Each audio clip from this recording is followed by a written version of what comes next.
Encounters, sightings, true stories from the people who lived them. I'm Dano, and this is the Cryptid Podcast. Hey everybody, welcome back to the show. I'm your host Dano. Just want to let you guys know that I've got a pretty great guest. I got a prior military friend with me tonight. I've got Joey. He's an Army veteran, one of my favorite units in the Army, 101st Airborne. Back in 1987-88 time frame in Sligo Creek, which is in Maryland, he mentioned in an email that he saw a little white monkey. We're going to bring him on real quick so he can kind of discuss that with us. So, you guys, let's welcome Joey to the show. Joey, what's up, buddy? Hey, how's it going, Dano? Thanks for It's taking going- the time to talk to me, man. Hey, man, my pleasure. It was a little time in the working to, get us together, and we were able to get our schedules matched up, and here you are. So yeah, you are in Maryland, and again, you're a veteran, so thank you so much for your service. I've said it once, I'll say it a million more times. I love my veterans, and I truly appreciate everything you did. I appreciate it. So Thank yeah. you for your service too, man. You know what, man? I'll probably give you the same answer that you would give me. It's a pleasure to serve. I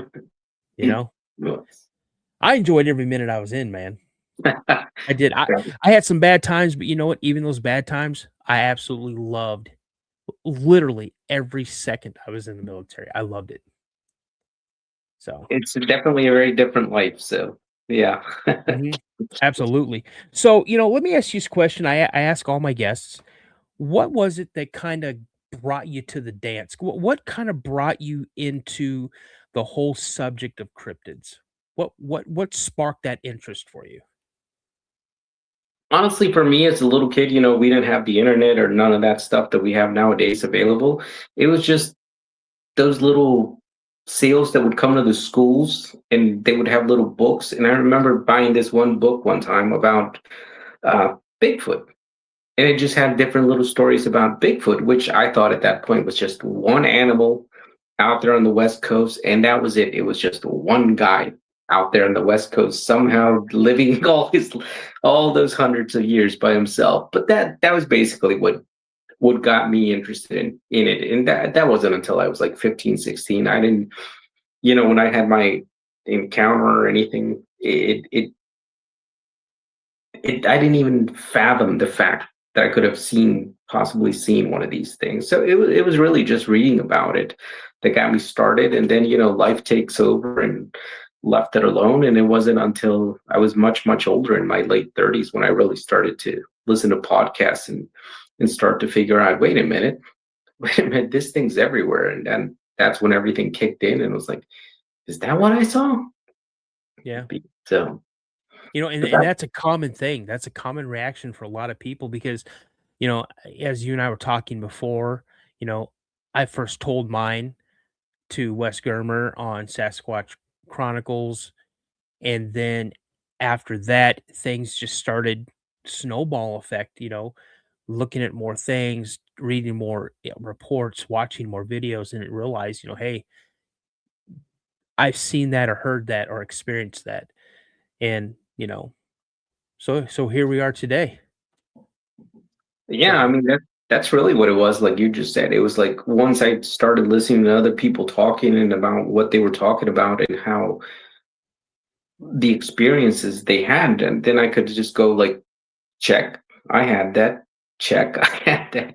Check, I had that. But you never really think about it at the time because, especially with me, I never really paid too much attention to it. Like I said, honestly, I thought it was like one Bigfoot that just happened to live for a very long time on the West Coast, and that was it. They were still running around.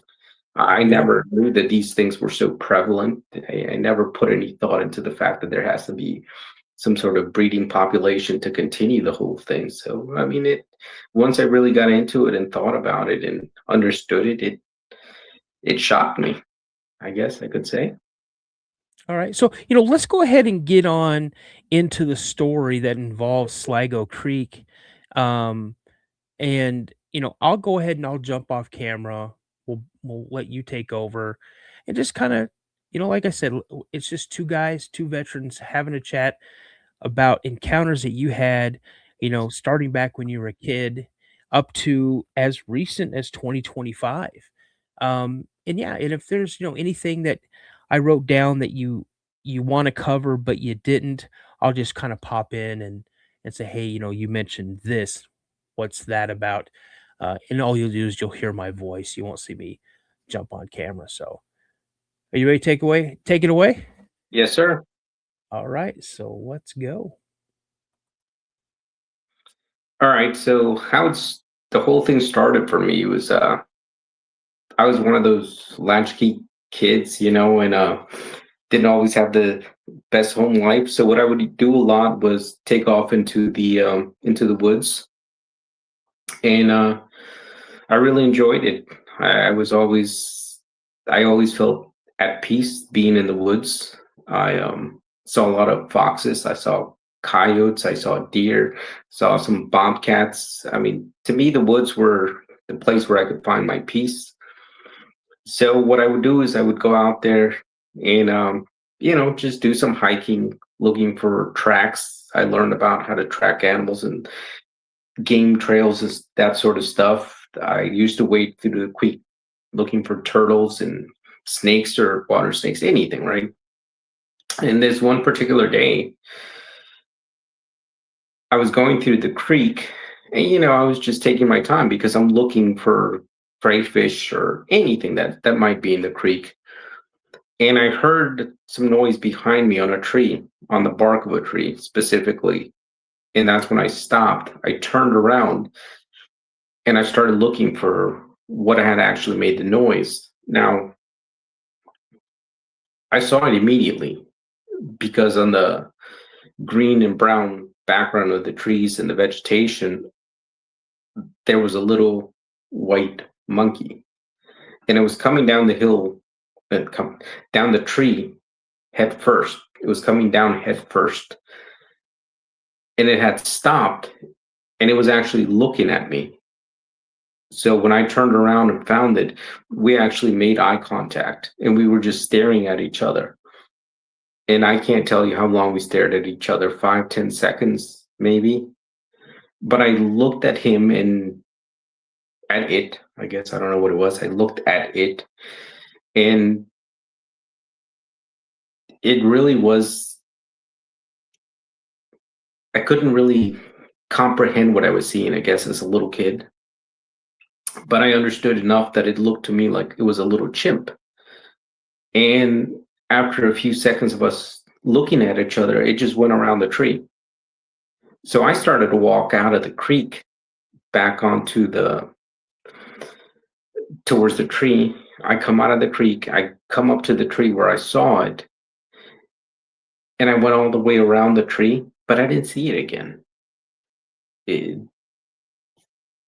I don't know if it jumped to another tree, there was a hole in the tree or whatever it may have been, but I didn't see it again. And even like the squirrels, if they go around and around, you can go back the other way and sooner or later you're going to catch sight of it. I didn't with that. And I went back and forth, back and forth. I knew how to, catch a squirrel by then. I didn't see it. I don't know what happened to it. And frankly, I don't even know what it is that I saw. All I can tell you is that the little thing looked like a little chimp coming down the tree head first. And that's all really I can tell you. That's the experience I had. I don't know what it was, but that's what I saw. And I didn't really think much about it because I didn't know what it was. I even talked to one of my older brothers, and I told him what I saw, and he told me, "Well, you probably just saw a squirrel." And at that time, like I said, I'm a little kid. I don't really know too much about all these things, so I was like, "Okay, well, maybe I did just see a squirrel, but didn't look like one, but maybe I saw a squirrel." So I left it at that, and I never really thought about it. It's one of those things that you experience as a kid, and you just let it be. And so leaving it at that with that experience, after a long time, I finally, in my late 30s, I started getting into podcasts and listening to stuff about cryptids, Bigfoot, and all those things. And I started to understand that they're not just in the West Coast, and it's not just one animal, but they're everywhere. So what I did foolishly is that was like late 2021. I started call blasting on the back of this property that I used to go to a lot. And they had a creek that ran behind the property. It's about maybe 400 meters behind the property. And I used to call blast the Sierra sounds into the background. And that's not too far from one of the bigger rivers in Maryland. It's called the Potomac River. And we're just right at the foothills of the Appalachians. That's what I was doing. I was call blasting, and nothing happened. So eventually I stopped, gave up on it, said, okay, well, whatever. But in early 2022, so maybe a couple of months later from when I had been doing this,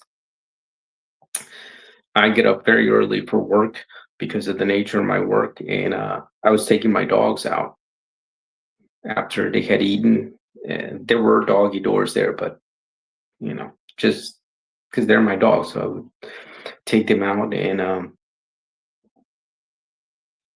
my dogs wouldn't come off the back porch. They stopped. And I'm out there in the yard trying to call them to come out to me, and they wouldn't move. But all my dogs, as I'm facing them, they're facing to my right, their left. And within a few seconds, I heard an exchange of what sounded to me like two chimps. I could definitely tell that there were two different entities that were going back and forth in some sort of exchange, but it literally sounded to me like two chimps out of the Sierra sounds. And my dogs wouldn't move. So after I heard that, it made me uncomfortable. So we just all went back inside. I went to work. Eventually I called my brother and I told him, hey man, I think I heard chimps in the back by the creek this morning. And he's like, yeah, sure you did. So again, I just let it go. And about a week or two later, I had gone back. I was staying over at the property again, and around midnight, I had something wake me up. And what it sounded like to me was like somebody beating on a tree. Like you could hear it just go bam, bam. It would do 3 knocks really loud and really hard on a tree. But then after those 3 knocks, it would do it differently. And it would just go like the beating would just get, the pitch would change, the sound would change, but the rhythm of it would just be so much faster. And I'm literally waking up from a dead sleep, so I'm trying to get myself going and try to figure out what's going on really and what this noise is. So as I'm starting to wake up and I hear this, I'm starting to think, okay, well, what are my dogs doing about this? Because my dogs are trained in protection. So normally if there's any really loud sound, or if somebody comes to the door in the middle of the night, they'll be the first ones there. But what struck me was that all my dogs, because I have little beds for them around where I sleep, and even the biggest male I have, they were all like flat in their little beds. Their ears were back, like on top of their heads. And I mean, if you were to see them, they were basically trying to bury themselves in their beds. Not a single growl, not a bark, nothing. Like they were just trying to disappear.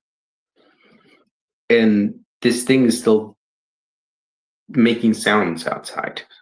I don't know what it is. I can't tell you what it was. All I can tell you is what I heard. So I pick up my phone on the nightstand and I get ready to open up the camera app so I can start recording the sound. And as soon as I pick up the phone, it stops. I'm like, what just happened here? and I didn't hear it. While I had the phone in my hand ready to record, I didn't hear it. So finally, I closed the phone up again and I set it down on the nightstand. And as soon as I do that, I hear it again, but it's much, much further away. And so I pick up my phone again and I start recording, and I caught some, and I even tried to get some other people to look at the audio to try to clean it up. But it was, I mean, I was inside of the house trying to pick up a sound that was so far away. So you could faintly hear it, but there was nothing anybody could really do to clean that up. So, I just erased it. It didn't matter. But those were some of my experiences with that. And previously to that, which now I think about other things that I had experienced, I used to hunt night. Oh, before I forget,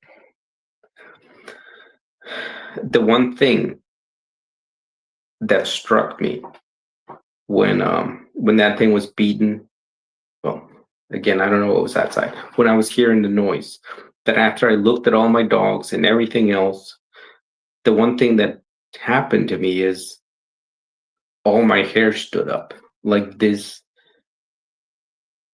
how do I say, this unnatural fear overcame me. The same fear that was apparently striking my dogs overcame me as well. And to this day, I don't know how to explain that. And I will admit that at that point, I was just beginning to come to faith. So all I did was get out of bed, kneel down, and pray. And maybe that's why it went away. I don't know. But I do know that that kind of fear I've never felt unless you're dealing with something spiritual, which unfortunately I have. So that's the one thing I can't explain out of that particular experience, is the amount of fear and the dread that just hit me for no reason, because I had seen nothing. I'm sitting up in my bed inside of a room surrounded by dogs. There's a tool in the nightstand that I can use to help me. Why did that fear strike me in that manner? I don't know. But after that, I remember I started to look back into my past, and I remember this one time, like I said, I used to hunt and fish, and I used to always try to get out early to go fishing down at the river I just mentioned, the Potomac River, and it's got a trail that's called the C&O Canal. And I got out there early, and I had seen owls before out there, because they're still hunting early morning and stuff. But on this one particular day, as I was going, because I used to go to one of the tributaries that came down and fed that river, I used to enjoy going there. So it was a little bit of a walk to get there through one of the more quiet stretches of that trail. I had two owls hooting back and forth. I had one on the left side and I had one on the right side of the trail as I was walking. And they seemingly were keeping up with me. I didn't feel anything. I didn't smell anything. Nothing. I just, personally, I've never been followed by owls. That was the first time in my life that I felt that I was being followed by two owls going back and forth on either side of the trail. And eventually I just got weirded out and felt uncomfortable enough that I actually just turned around and went back to my car, and I said, "Hey, not today." That was one of the things that I experienced that, again, I don't know what to attribute that to. It's just something that happened. I did have a friend in the military, a really close friend. He was from Montana. He actually told me a story when we were overseas that at first I didn't know how to take it. I did believe him, but I didn't know where to put it. But now that I'm in the position where I'm at, and I've had my own experiences, I think to myself, you know what? He was right. But long story short, he was also around 15, 16. He'd gone squirrel hunting with a friend of his, and his dad used to have a cattle ranch in Montana, so they had a lot of land. But that meant he also had a lot of walking to do to get off the fields and into the actual tree line. So that's what he was doing with his friend, and he said he took both of his dogs. There was a German Shepherd and there was a little mutt that they had. And as they were getting into the tree line, he said something roared at them. So, they're thinking grizzly or something, and all they have is 22s. So they both stop, they turn around. He said the German Shepherd spun around and just sprinted back for the house. The little mutt actually went into the thicket where that came from. But he said him and his friend turned around and started running back with the German Shepherd. So he got back home. He told his dad, and him and his two other brothers, they picked up, shotguns, 308s and stuff, and went back out to deal with it. And I think his dad had like a 300 Win Mag because, he's got cattle. So he's thinking he's got to protect his animals from the bear as far as his dad's concerned. So they all go back out there to see what's going on and what was out there.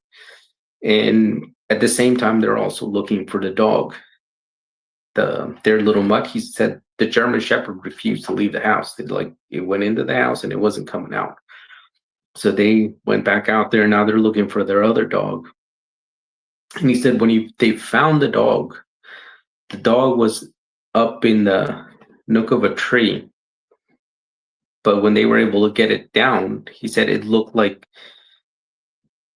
this may be gruesome to some people, so I apologize, but basically it looked like it's somebody grabbed it by the top and bottom jaw and just, split him open in that manner. And I'm pretty sure the grizzly bears don't do that kind of stuff and then put him up in a tree.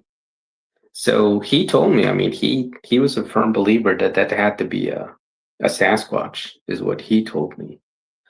And the other person that I have in my life personally is my brother-in-law.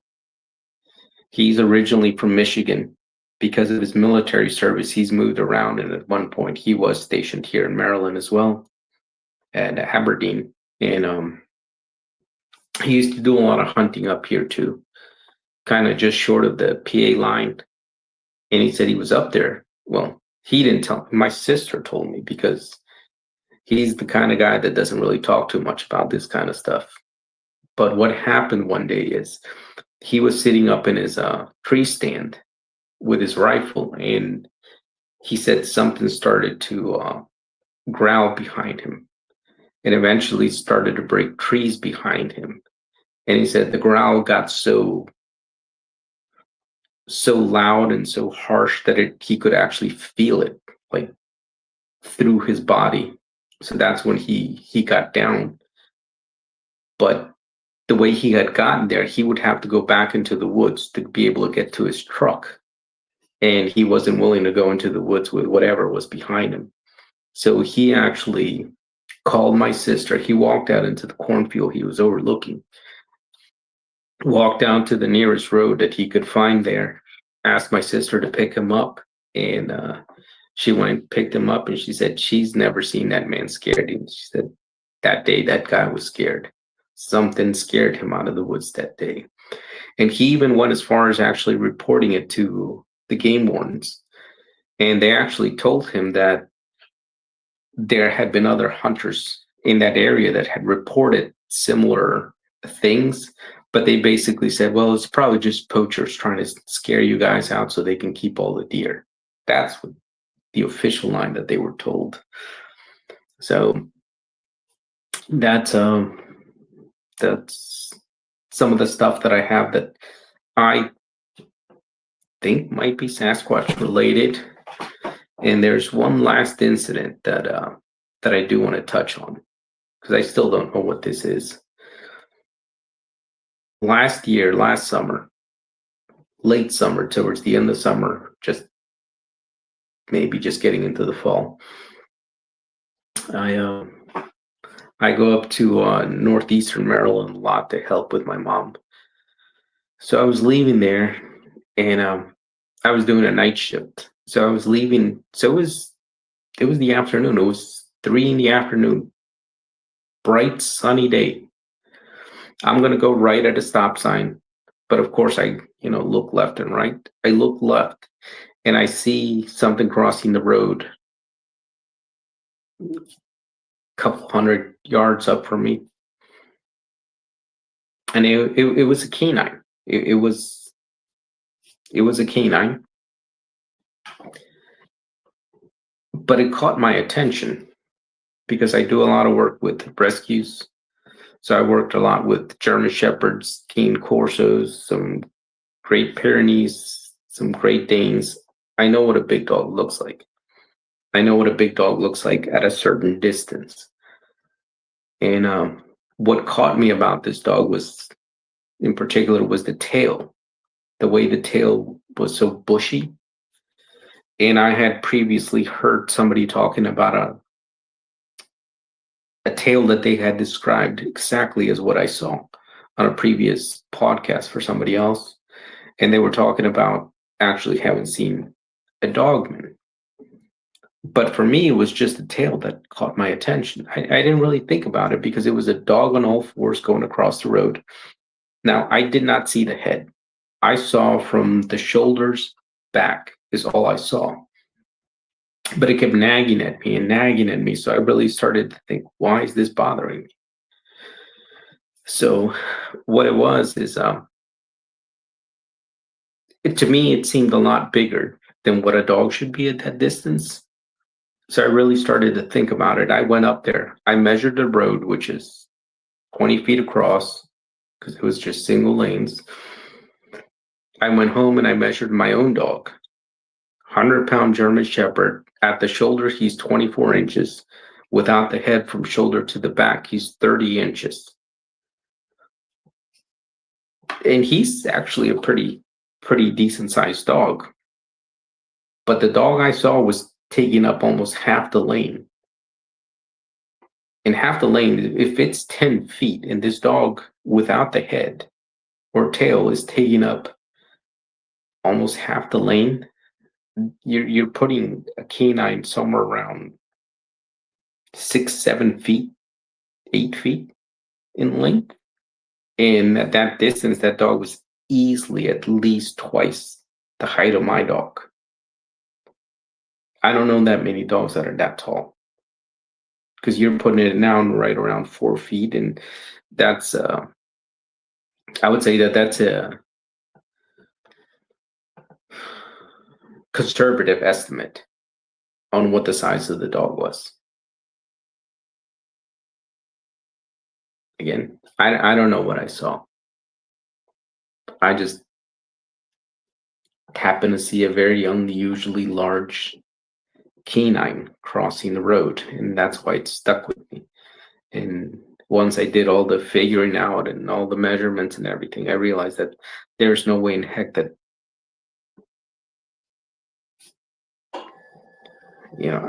I don't know what kind. Who knows? Maybe a hybrid. I mean, again, I'm not going to tell you what it is. I'm just telling you what I saw, and that just, for whatever reason, that's just been sitting in the back of my head, and I can't get it out because I don't know what it was. But I know that it wasn't normal. That there's no way in heck that thing was normal. So I don't know what I saw. Now you also asked me to touch on the UFOs. I don't know why I see those things. Sometimes, I've listened to other podcasts, and I think, like, when people have so many experiences, is it that you're making it up? Is it that you're crazy? Is it just, what is it? Or is it that you're marked, or that somehow you're open to seeing all these other things? I don't know how to explain that. All I can tell you is what I've experienced. And again, this isn't like, like all in a week or anything. I mean, this is a matter of over my lifespan, and I'm almost 50. So it's been a minute, But I've seen really large triangular crafts at night that they're almost darker than the night when they're going over. Quiet, no sound, no nothing. I've seen one that was like a rectangle, and it could have been the size of a football field from where I was at. I had visited a friend of mine at an apartment building, and I was coming out when I just happened to look up for whatever reason, and I saw it. And what I like about that one time is that there were two other guys outside. They were smoking, and they asked me, "What are you looking at?" And I just said that, and I pointed up, and they both saw it too. And it was a massive rectangular shape. It wasn't even that high, I don't think. But it was all black. You could just see it because it was blocking out the stars, and it was just slowly moving overhead, and that was it. And I've seen those things. I've seen other strange lights and phenomena in the sky. But the ones that get me, because I've seen it both over my own home and I've seen it over my sister's home when I go up there to help her with my mom, is the little egg-shaped things. But they're not small, obviously, because they're so high up that they can't be small. But they're shaped like silver eggs, because I've seen them. They're silver. And as soon as I look at them and I reach for my phone to try to take a picture, these things just shoot straight up and they're gone. And that's happened both times. Every time I reach for my phone to get a picture of it, they just shoot up and they're gone. So that, again, I don't know what the heck that is or what that means, but those are really the experiences encounters that I've had. I mean, I don't know what to make of it. I don't know how I explain that to people. Before, I used to be afraid of talking about it because people would just, label me as nuts, and my own wife and my daughter make fun of me for the whole Bigfoot thing, But at some point you just got to get to the point where you can't deny it anymore, and that's where I'm at. Like I told you, I'm almost 50. I don't care what people think about me anymore. If people want to say that I'm crazy, if people want to say that I'm lying or making it up, what do I gain from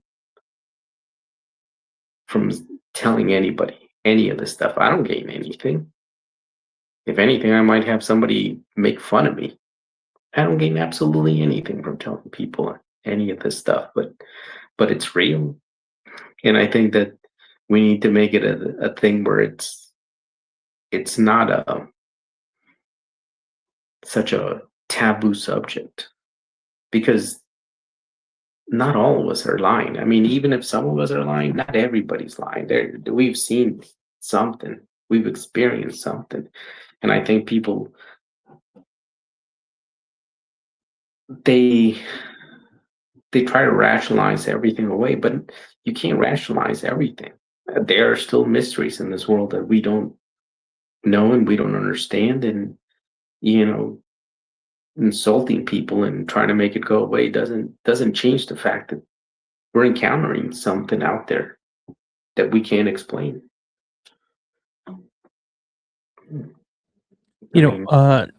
Joey, you touched on, when we were speaking earlier, about Fort Polk, Louisiana. Would you like to discuss that? Yes. That was, like I said, that was way before I really got into this and knew anything about this. What happened at Fort Polk is, everybody goes down there before we deploy to run the missions and to make sure we're ready, where we get graded to see where we stand and what we need to improve on. And for the particular job we had, that particular quote unquote mission, 4 of us were sent out. We were supposed to overwatch a bridge because Op 4 was going to take the bridge out and we had to stop them. So we went out there and we were supposed to find a place where we can overwatch all this stuff and everything. And all our work is always at night. So we're traveling, we probably left by like 11 midnight, somewhere around there. Try to get there by 2, 3 in the morning. And that particular night, between the canopy and the overcast sky, we started to lose a lot of light. And even with military optics, you're familiar with them. We couldn't see. I mean, everything had started to go dark, and it just kept getting darker and darker and darker, to the point where one of my friends actually fell in a ditch, and we had to break protocol and use white light to find him and pick him up because of the ruck that he had. He couldn't get himself up in the hole he was in. So the team leader actually made the call at that time to stand down, and we were just going to wait for daylight before we continued on to where we were supposed to go. And for us, I mean, I'm sure you're familiar with it. Basically, when you're in a situation like that, you just basically go back to back. We sit down back to back, and we're just pulling security. But it was one of those situations where, we're honestly dealing with this Op 4. So he was basically just going to have one person on guard, and, we were going to take shifts till we got up. So I volunteered to take the first shift. And as we were sitting there, one of the things that struck me is I realized how quiet it was. And I have never again in my whole life ever experienced anything so quiet in the woods. And I've spent a lot of time in the woods, both in the military and outside of the military. But that night was just, I mean, your ears would almost ring from how quiet it was. I don't know if you've ever experienced that, but when there's like absolute silence, it's like your ears almost ring from it because there's absolutely nothing. And the whole time I had the feeling that there was something watching me. And I attributed it to Op 4. So I never, I kept my nods on, and I was hoping that, the optics would begin to work again the way they were supposed to, but they couldn't get enough light. So I still couldn't see anything. We're literally just sitting in pitch darkness. And mind you, we can't even see our hands in front of the optics. That's how dark it was. And I've never experienced another night like that. But by the time it was time for me to get off my shift and wake somebody else up, I didn't, because I just couldn't. I couldn't relax. I couldn't get into there was no way in heck that I could get out of what I was feeling. Like my heartbeat was up and everything. I was on full alert. So I didn't wake anybody else up because I thought, well, just let them rest and everything. But again, you got to remember, all our rucks since we're back to back, our rucks are all back up against each other. So we can't feel our bodies next to each other. It's just the rucks that were back up. So as daylight starts to come, I figured, okay, well, it's time start to wake them up so we can actually start to see a little bit. So it's time to get moving. And I start trying to wake up my team leader. He's like, I'm awake.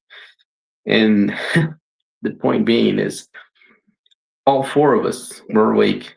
Nobody, we talked about it later a little bit briefly, and, we just left it at that. But now looking back on it, I think, 1, the silence was unnatural. 2, none of the 4 of us were able to go to sleep because we all admitted that we felt like something was watching us the whole time. And nobody slept. Nobody slept that night. But, in the military, you got a mission to accomplish and you got to move on. So we didn't really dwell on that.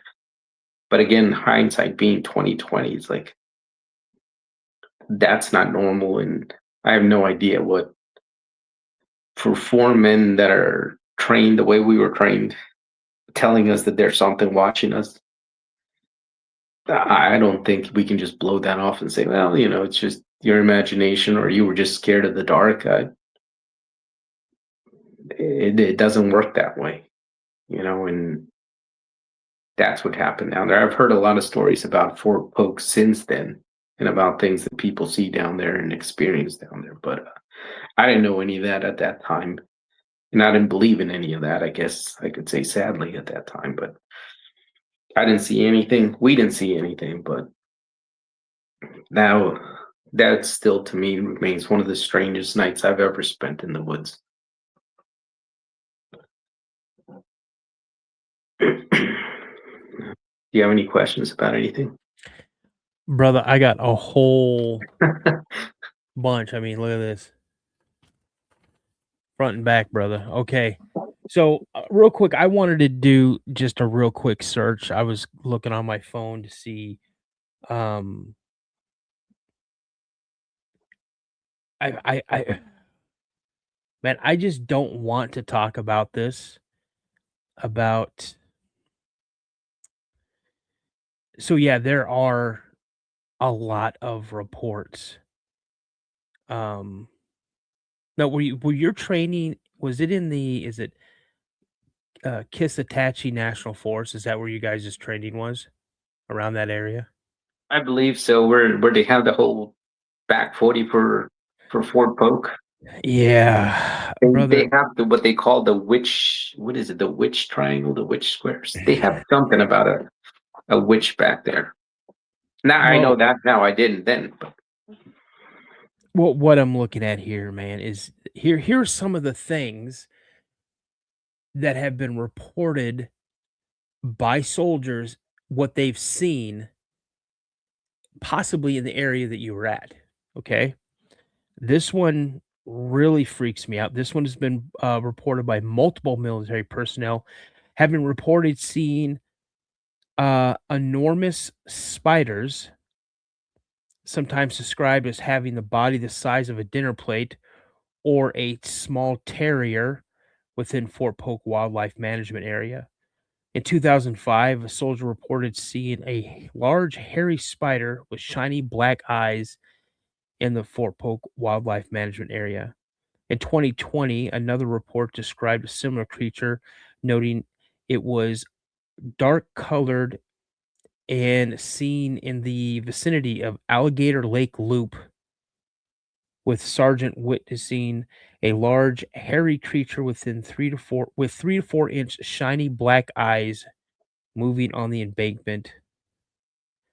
They are rumored to be a giant spider species in African folklore that are appearing in Louisiana. Hmm. Also, there have been Dogman sightings reported in and around the area, including reports. Let's see here. Also, Bigfoot has been reported as well. So, the eerie silence. They say when an apex predator is near or in the area, everything, even the crickets, don't move. And I found it really, really compelling that all four of you, here you are, you're taking your turn on watch. You got a 360, perimeter up. You guys are sitting back to back. Every single area is covered. You go to wake somebody up, little do you know, they were still awake. And the other two people were still awake because they were sensing the exact same thing. Bro, that's crazy. We're gonna work our way back from here with okay. some of these questions. So that's what I kind of had. I just want to kind of bring that up um about Fort Polk, Louisiana. My dad was stationed there um before he went to Vietnam. So my biological dad was. So you talk about seeing some UFOs. And I've heard lots of reports I've seen the large triangle ones. I saw one in 1988 time frame when I was a junior in high school. Um, when I had a paranormal podcast called The Paranormal Narrative, I interviewed a lady who is German but was in Belgium at the time, around the same time that I was in the United States in 1988, witnessed one that was like 250, 300 yards away from her and just above treetop level, maybe 150, 200 feet up in the air. And she witnessed one. That one was actually caught on radar where a Belgian and a German Air Force base both scrambled fighters to intercept to see what it was, which I thought was really interesting. But I hadn't really heard of a triangle one. And what's fascinating that is that two other witnesses saw this at the same time you did. You pointed it out to them. About how long did you witness this craft? A few seconds, like I said, it was flying slow, and it just, as it went over the building, we watched the whole thing because it wasn't moving particularly fast. It was just kind of gliding along. There was no noise. There was no nothing. The only thing that made it stand out was the fact that you couldn't see the stars through it. So I mean, it was pitch black, but you could tell that something was there because you couldn't see anything around it. So you couldn't see through it. And they both saw the same thing too. And we all just stood there looking at it. And, what do you do with that? It's not like we can do anything. So we just watched it. And once it went over the building, we didn't see it anymore. So I don't know where it went to. Did you witness any lights? No, not on that. What about a sound? No sound. Okay. Let's get to the little egg shape because I've heard these once before. Someone that I spoke to said that they believe they were type of like a recon um, drone, for a better word, a lot smaller. And they said like you would see it, and then they would shoot straight up in the air. And they said at times when they if they could follow it, which wasn't often, they would see it go up towards, I guess, what you call a mothership. I didn't see any other objects in the sky with it. All I know, and I saw them both like on bright blue skies, no clouds, no nothing. But these things would just, the both times I saw it, it just shot straight up to the point where it was gone and I couldn't see it anymore. I didn't see it go into any other sort of ship or anything else. They were just, when I noticed them, they were just hovering there. And then when I look at it and I would stare at it, that's when they both shot up. Okay. Now let's go ahead and talk about your 87 encounter on Sligo Creek. Now you gave us a good description. It looked like a small chimp. You didn't see any tail, I assume, because when Not you're saying really. chimp, we're thinking chimpanzee. It's what it looked like to me. Again, I was a little kid, so, and obviously that was like 40 years ago. So my So memories. when you say small, would you let's kind of get a grasp on how tall this thing was in comparison to you as a child, or something that you would see now that you could compare it to on how long or how tall it might have been, how wide it might have been. I would say from like the top of the head to its bum without the little legs. I would say that its little body with the head was about 2 feet. So with the legs, maybe if it stood up, it would be like 3 feet tall. So Okay. it was tiny. Whatever it was, I know that it was a baby, because you know how like baby animals have that, you can just tell that it's a baby, Yeah. and that's what it looked like to me. It didn't have a conical head or anything. It was a round head, and even though it was white, it was not an albino, because I know what an albino animal looks like. They have the red eyes and Yeah. pale skin and all that. It wasn't. To the best of my recollection, and don't quote me on this, but I would say it had more of a grayish skin. Okay. But the hair, fur, whatever you want to call it, was definitely white. And it was little. Did you get a chance to look at its hands? I mean, I know it had hands, but honestly, we were both just kind of just looking at each other. Right. When I turned around, he was looking at me, or it was looking at me, I guess. And I just looked at him. So it was more of like the face that I was paying more attention to. Man, that's such a crazy encounter, man. Honestly, just you said it looked at you. You looked at. Did you happen to see what color eyes it had? Maybe. They must have been dark because it didn't really stand out like there was no color that really stuck out to me. Okay. I would say probably brown or black eyes, like Yeah. most. So, and you said this took place roughly 5 to 10 seconds.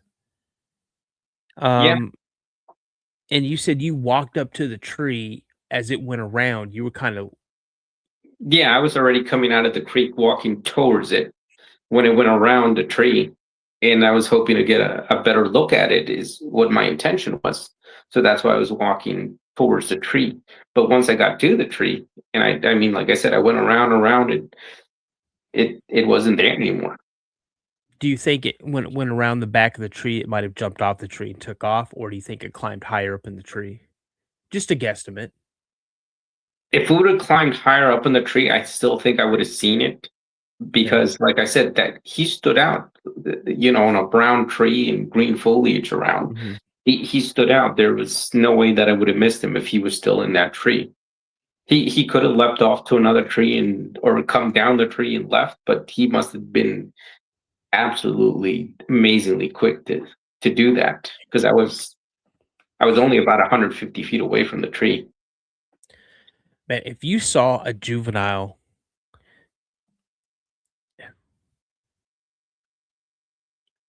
there's a very good possibility there was an adult around there somewhere.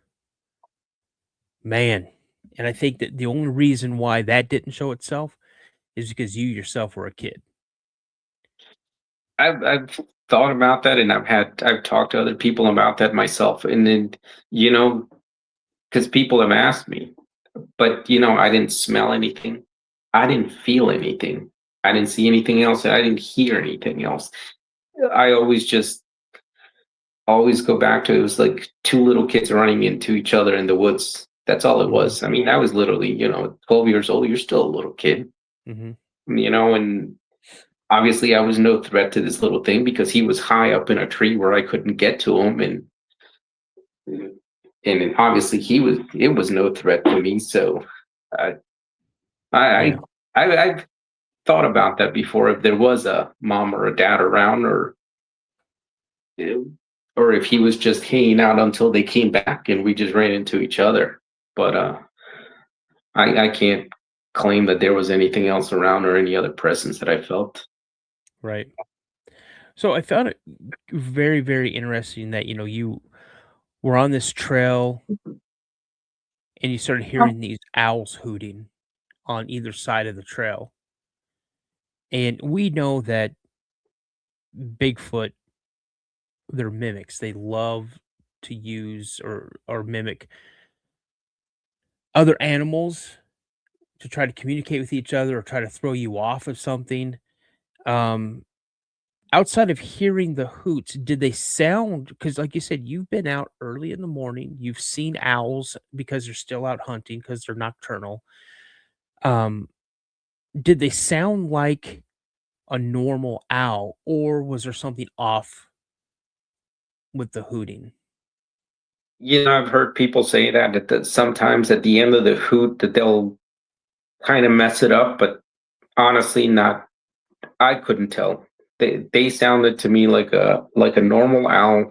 It was really loud, so it sounded like it should have been a lot closer to me, but I couldn't see because I've looked for owls before. I like taking pictures of raptors, from eagles, hawks, and owls. I take a lot of pictures with the camera I have.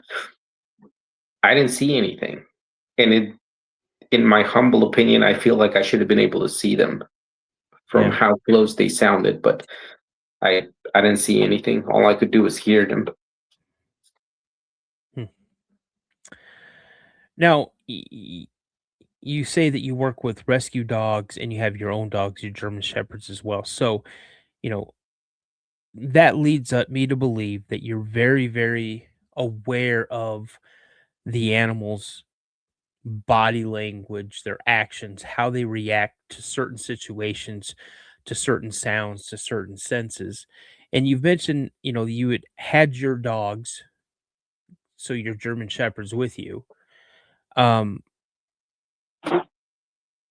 how was their body language whenever you had any of these encounters when you had them with you? What was their body language like? Did they kind of sense something before you did? Or was it after you kind of heard something or picked up something, that's when you noticed that they were not having it? No, no, definitely. Like when the morning that we heard the chimps by the creek, Mhm. they already knew it because they were already stiff. They were stiff and they were already looking in that direction. And after we had been outside for a little bit, that's when I heard it. But the dogs were, or all the dogs were already looking in that direction and they were stiff. Like I told you, I kept trying to call them off. They wouldn't move. When that sound woke us up or woke me up, Mhm. uh, my first reaction was not to look at the dogs. It's after the fact that I realized that the sound was going on is that I looked at them and they were already down. Yeah. So they weren't feeding off of my energy because I'm still just waking up. They were already, both times they were already reacting to whatever was going on out there in the woods. Yeah. Everybody listening to this, understand that if you have a dog, they are your best alert system you'll ever have. They'll pick up on it well before you pick up on it. You understand their hearing is better than ours, their sense of smell is better than ours. They just have this sense about them that they know something's up. So, and let's go and talk about your brother-in-law. So he goes out hunting, he gets in his tree stand, and again, we're hearing this third person, I mean from third hand, you know, how would you describe your brother-in-law? Because you said your sister said, she's never seen him scared like this. When you think about your brother-in-law, what comes to mind? Uh, like in our previous conversation, I told you what I did in the military that I don't really want to get into, but Mhm. he himself did a similar job and he also worked with the SF dudes. So, he was with the 82nd. He was as tough as they come. Not the kind of man that you're gonna frighten easily. The guy's 6'2" and you know still in shape. It's not the kind of guy that you want to go messing with in the woods, especially when he's armed. Mhm. That's how I would describe him. So would you say that when he's deer hunting or hunting in general, he's kind of in his element Yes. and he's Yeah. very, very aware. His situational awareness is a lot more heightened than someone who has not done what he's done in the military. Correct. Okay. And your sister, the way she described it, he hears this growling.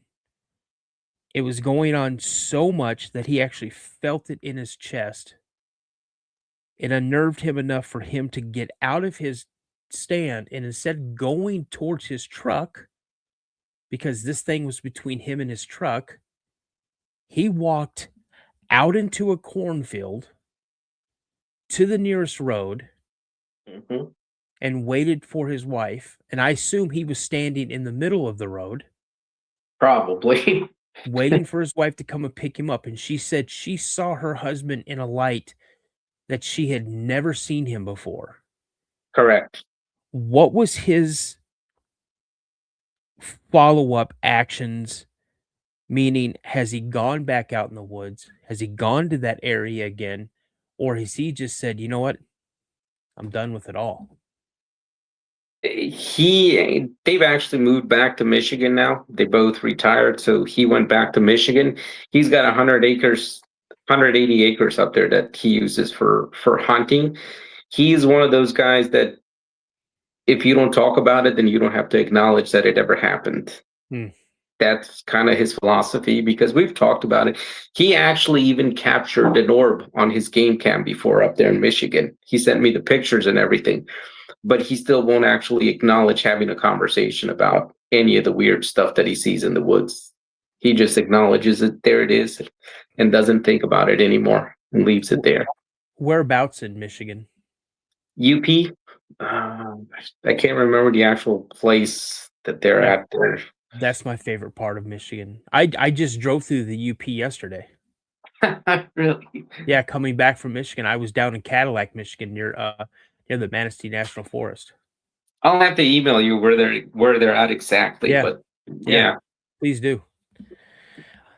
Okay, and so it's really weird, like he said, it messed him up so much that he reported it to the DNR, and we hear this all the time. The DNR did acknowledge that there were other reports from Mhm. hunters in the same area. Yes. Now this happened in Maryland, Yes. and the DNR and their infinite wisdom and their cardboard cutout answering, it was probably poachers that were trying to scare you away. That's exactly what it told them. It was poachers that were trying to scare the hunters out of there so they could keep all the deer. That's what they told them. Man, But that's Boulder Dash. I've never met a poacher that could growl loud enough to make somebody's body rumble. I'm calling shenanigans, man, on the DNR there. And your friends Montana, I'm not gonna get into that. It's just, one, you know, you hate hearing something about a pet, and so. And the last time I had someone talk about a pet or something like that, boy, people gave it to me, So it is what it is. But now let's talk about this other thing, because while you were talking about it, I started doing some searching. Okay, so you are driving to go fishing. Okay, you see now. This is what I found fascinating. Around 150 to 200 yards in front of you, you see something, a canine, massive canine, crossing the road. Now, was it running or was it walking? It was trotting, just trotting the normal Okay. trot the way a dog. Okay. So just a normal trot across. And you said it was easily bigger than your German Shepherd. Easily. Easily. So for you to give a guesstimate, and what was your guesstimate again about how long do you think it was from, we'll say, the shoulder to the tail? Without the tail, yes. I would say that thing looked, because it was crossing where there was a curve. So that's why I didn't get to see the head. There was a curve there. Mhm. And anywhere from 6 to 8 feet long to be taking up that much road space. I'm gonna tell you right now, how much you want to bet that thing was bigger? And this I this don't. is why. Think about 200 yards. Okay. Okay. You and I, well, I'm a firearms instructor also. So I shoot long rifle, long gun. I shoot handguns as well. So when I'm behind my scope, okay, 200 yards is right here. Okay. Mhm. So if I'm just eyeballing it, okay, the item that I'm looking at 200 yards is what? something like this, maybe, Yeah. and you're seeing something that's like this. I did some looking and I just asked a simple question. What is the average length of a large adult wolf? Okay. Anywhere between 5 feet to 7.2 feet. Okay. That's seeing the dog right up in front of you. That's seeing the wolf right in front of you. You're seeing something almost as equally as big at 200 yards. There, in that, you're not even including the tail Or the head. or the head. This is including from nose to tip of tail. So from the tip of the nose to the tip of the tail, you're looking at 5 to 7 feet on the average large adult wolf. Hmm. So I'm not going to sit here and tell you saw Dogman, but you said the tail is what really caught your attention, and you would also listen to other Dogman encounters where they describe the tail and it matches exactly what you had seen. Person that described that tail actually is not too far away from where I saw it. Mm. Might be like 15 miles. Okay. But she saw a white one. A white one? Yes. She saw a white one and it was on its rear legs. I didn't see it on its rear legs, and it was not white, it was brownish. Okay, you just answered my question. So what color was it? The stride, a normal trot. Yeah. I'm going to tell you, I think what you saw was way bigger. The closer you get, we're going to see it as a lot bigger. The thing is, right where it was crossing, there's like a little corridor, like maybe 50, 60 feet of wood line that's in between some houses. So that's what bothers me. It's like it was in between the houses, and there's a game trail that goes through there because we've encountered a lot of deer that cross there also. We actually almost hit one time that was coming through, like 3 or 4 deer coming through there. So I know that deer cross through there all the time. I know that there's a game trail through there. Where they go, I have no idea, but they do cross through there. And I know that this particular area of Maryland has a history of Dogman sightings. Again, I'm not saying that that's what I saw. I'm just saying I saw an unusually large canine. But apparently there is a history in this part of Maryland, in the Patuxent area, with sightings of these things. And there is a game trail that goes through there. Yeah. Dude, that's crazy. Well, that's all I got, man. That's all I got. Well, I'm gonna go ahead and close out. I just want to say thank you so much for coming on. If you want to hang out in the lobby just for a little bit, we'll close this out. But again, Joey, thank you so much for reaching out to me and taking the time to share these encounters, because I know they're not easy to share. They're really not. Some people think it's easy. I do find me being on this side of the mic, getting to talk with people, it helps me deal with the anxiety and the stress that I get from when I relive some of my encounters. It helps me communicate them, I guess, better and a little more easier for me to talk about them since I've been doing this. But I know I know the feeling, man. I know it's rough, and sometimes you still, even probably to this day, scratch your head and like, did that really happen? So I get it. That's the thing, is, like I said, I mean, when I first started admitting it, it's actually very difficult. But now I'm to the point where it's like, you can call me crazy if you want. You can call me a liar if you want. That doesn't matter. It doesn't affect who I am or what I believe that I've seen or not seen or anything. It's just I am who I am at this age, and it doesn't matter to me anymore what people think. Yeah. Well, brother, I appreciate you. Hang out live for me just a minute. I'll be right back with you. All right, dude? Yes, sir. All right. Thanks, buddy.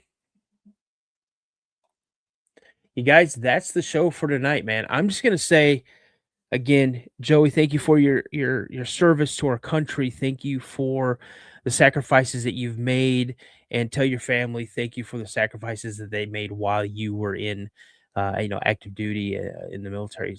A lot of people don't understand that our family members also they take a lot of stress um, when their loved one is deployed away.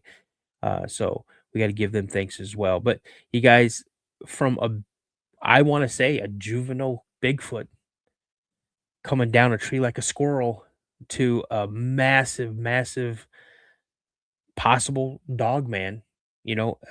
Joey has had some pretty incredible encounters over easily a 30-year time frame, 40-year time frame. So, and again, it's not like he goes out looking for these things, just like me. I never went out looking for anything that I encountered. Yet there it was, just like a lot of people out there that are possibly listening or watching. So, with that being said, if you guys have had an encounter and you'd like to come on the show, don't hesitate to shoot me an email at the Cryptid Podcast 72 at gmail.com. That's the Cryptid Podcast 72 at gmail.com. Also, you guys can hear me on Spotify. All you got to do is do a search for the Cryptid Podcast on Spotify, and you guys will find me. Don't forget to hit those subscribe buttons, those notification buttons, those shares, those likes, the follows, whichever platform you're checking me out on. Again, I truly appreciate everything you guys do for the channel. And I'm not going to get out of it without saying, as my buddy Josh from Mysteries Unknown always says, stay prayed up. And as I always like to say, remember, a legend begins with a sighting. Have a great night, guys. I'll see you on the next show. And just like that, the night begins to close in. The fire burns a little lower. The woods grow quiet again. But if you've learned anything tonight, it's that silence doesn't mean you're alone. Somewhere out there, beyond the tree line, down that forgotten road, deep in the places maps don't like to go, something is still moving, still watching, still waiting. I want to thank each and every one of you for spending your night with me here on the Cryptid Podcast. Whether you joined us live, shared your thoughts in the chat, or you're catching this later, you're part of this journey now. And remember, these stories don't belong to fear. They belong to the witnesses, to the hunters who stopped hunting, to the hikers who never went back, to the people who looked into the dark and realized the dark looked back. If you've had an encounter with Bigfoot, Dogman, or something you can't explain, your story matters. And one day, it may be told right here on the Cryptid Podcast. Until next time, keep your eyes on the tree line, trust your instincts, and never ignore that feeling that tells you you're not alone.